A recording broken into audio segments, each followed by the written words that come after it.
नमस्कार किसान भाइयों, आज की वीडियो आपके लिए इसलिए महत्वपूर्ण हो जाती है क्योंकि जो प्रश्न आपने पूछे हैं उनका जवाब मैं इस वीडियो में देने वाला हूं। और ये सीरीज दोस्तों हर बुधवार को आएगी, इसलिए मंगलवार दोपहर तक आप STR हैशटैग लगा करके सवाल पूछ सकते हैं, जिनको मैं बुधवार की वीडियो में शामिल करूंगा। 10 से 12 मिनट की वीडियो बनाऊंगा जिससे आपके ज़्यादा से ज़्यादा सवाल शामिल किए जा सकें और सवाल जेन्युइन होना चाहिए, जिससे आपके अतिरिक्त दूसरे किसान भाइयों को भी उन सवालों के जवाब सुन करके कोई ना कोई फ़ायदा मिले।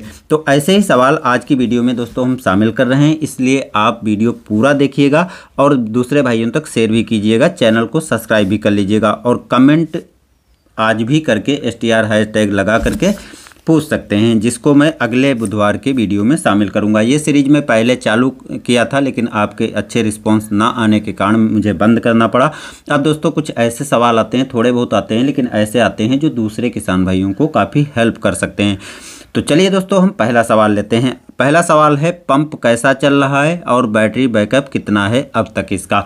एक मैंने 3 पंपों का जो है दिखाया था कि कौन सा पंप कैसा काम कर रहा है। तो इसमें से 2 पंप जो हैं वो मेरे पास थे और एक लोकल कंपनी का पंप था जो मैं दूसरे किसान का लेकर आया था और तीनों का दिखाया था वहाँ पे। तो आज जो मेरे पास डबल मोटर का है उसको 2 साल के ऊपर हो गए हैं और जिसमें सिंगल मोटर है उसको 3 साल के ऊपर हो गए हैं।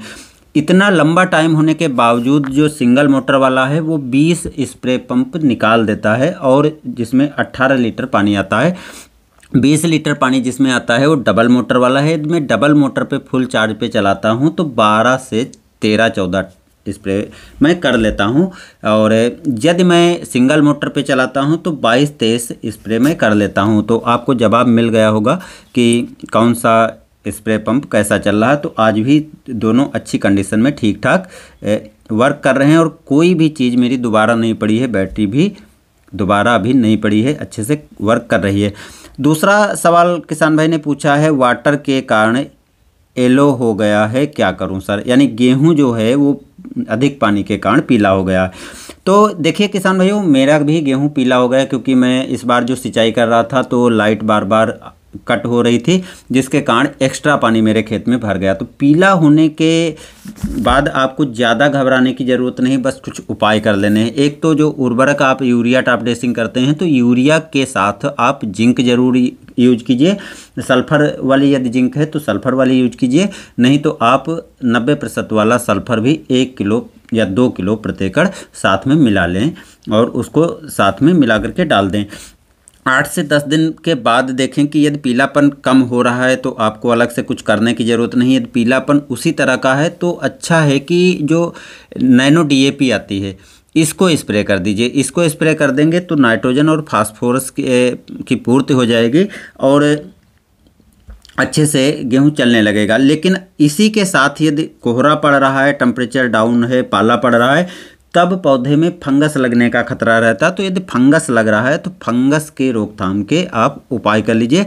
कोई भी आप फफूंदनाशक ले लीजिए, जैसे साफ है या दूसरे भी कोई हों उनको ले लीजिए, या सीधे आप सल्फ़र ले लीजिए 80% वाला और उसकी 1 किलोग्राम मात्रा को आप स्प्रे कर सकते हैं। तो इस तरीके की जो फंगस की नॉर्मल फंगस लगने की जो शुरुआत होती है वो आसानी से कंट्रोल हो जाएगी और पीलेपन की जो गेहूं में समस्या है इस तरीके से दूर हो जाएगी। बस ध्यान थोड़ा और आपको रखना है कि जो आप सिंचाई किए हैं तो जब तक मिट्टी में नमी बनी रहती तब तक आपको अगली सिंचाई करने की ज़रूरत नहीं तो फिर से जो है गेहूं पीला हो जाएगा और यदि फिर से पीला हो गया तो पौधा कमज़ोर हो जाएगा। बाकी दोस्तों आप ग्रोथ मोटर और जो चीज़ें डालना चाहते हैं इस टाइम पर वो आसानी से डालिए, कोई दिक्कत वाली बात नहीं है और एक्स्ट्रा कुछ खर्च करने की ज़रूरत भी नहीं है।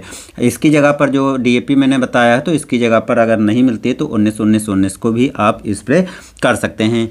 अगला सवाल है, गेहूं में अधिक कल्ले कैसे निकलें ये बताओ। देखिए किसान भाइयों, गेहूं में अधिक कल्ले निकलने का कोई एक फार्मूला स्पेशल नहीं आता है कि मैं बताऊं कि इस फार्मूले को आप यूज कीजिए कल्लों की भरमार हो जाएगी। तो कुछ पॉइंट हैं उनको आपको ध्यान रखना है, मैंने उससे पहले वीडियो में बता दिया है, लेकिन यहाँ पर मैंने सवाल को रखा है तो जवाब देना बनता है। पॉइंट नंबर 1, इस बात का ध्यान रखना है कि आपके क्षेत्र की मिट्टी कैसी है और किस टाइम पर सिंचाई करने की ज़रूरत है।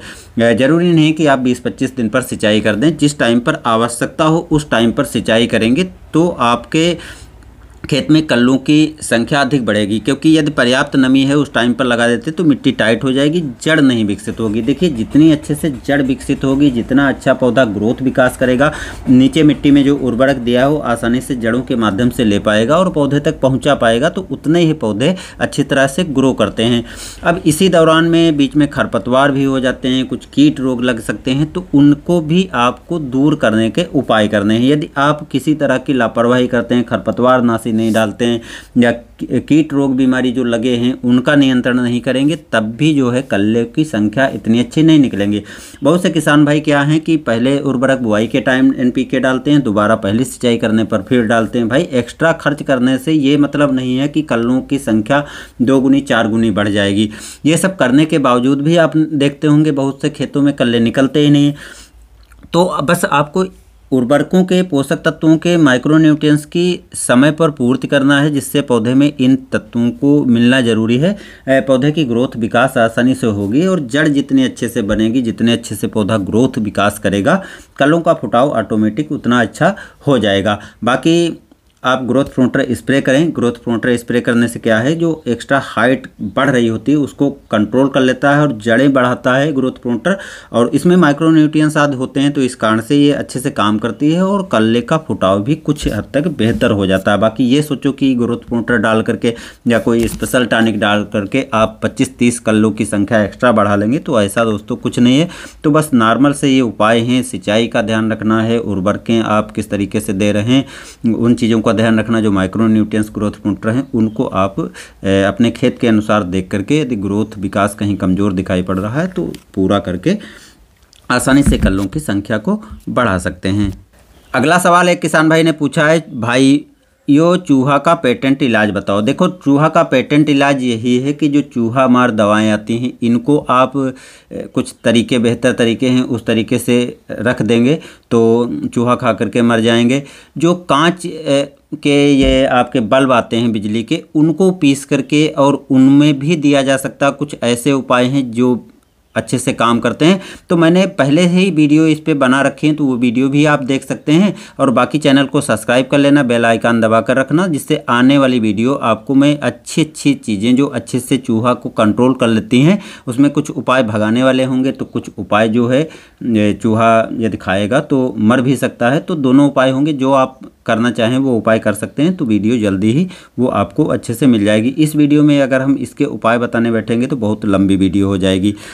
देखिए यहाँ पर एक किसान ने पूछा है, सर जी गेहूँ की पत्ता पीला पड़ रहा है। तो देखिए गेहूं पीला पड़ रहा है, ये उपाय मैंने सबसे पहले बता दिया, लेकिन पत्ते पीले पड़ रहे हैं तो किसी एक कारण से नहीं हो सकता है।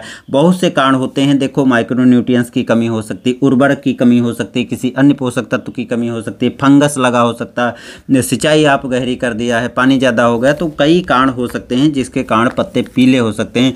तो पौधा पीला कैसे हो रहा है, क्या कारण है, क्या उपाय आप कर सकते हैं, मैंने प्रॉपर इस पे एक वीडियो डिटेल से बनाई है, तो वो वीडियो आप चैनल पे जा करके देख सकते हो, सारी जानकारी उसमें मैंने दी है। अगला सवाल है, सर जी 1 एकड़ में 4 अंडे लेकर डिटर्जेंट कितना मात्रा डालनी चाहिए। यहाँ पर जो जंगली जानवरों के बचाव से उपाय बताए थे उसमें एक किसान भाई ने सवाल पूछा है, जो डिटर्जेंट और अंडे का फार्मूला मैंने बताया था उस सवाल को पूछा है। तो किसान भाई जो 4 अंडे हैं वो आप ले लीजिए। डिटर्जेंट आपको 200 से 250 ग्राम लेना है, बहुत ज़्यादा नहीं लेना। यदि बहुत ज़्यादा मात्रा में लेते हो तो पत्ते जलने का खतरा बना रहता है, तो कोशिश करें कि 200 ग्राम ले लीजिए और दोनों को मिला करके 200 लीटर पानी लेना। पानी की मात्रा भी आपको कम नहीं करनी है। अगर पानी की मात्रा आप कम कर देते हैं, जब आप स्प्रे करें तो इस बात का ध्यान रखना है कि धूप खिली हो, कोहरा पाला ना पड़ रहा हो, पत्ते गीले ना हो, तभी ये अच्छे से वर्क करेगा, नहीं तो अच्छे से ये उपाय काम नहीं करता है। तो उम्मीद है दोस्तों जो प्रश्न मैंने शामिल किया है उनसे आपको बहुत कुछ जवाब मिल गया होगा। ऐसे प्रश्न आप #STR लगा करके पूछ सकते हैं, जिसको मैं अगले वीडियो बुधवार में शामिल करूंगा। धन्यवाद।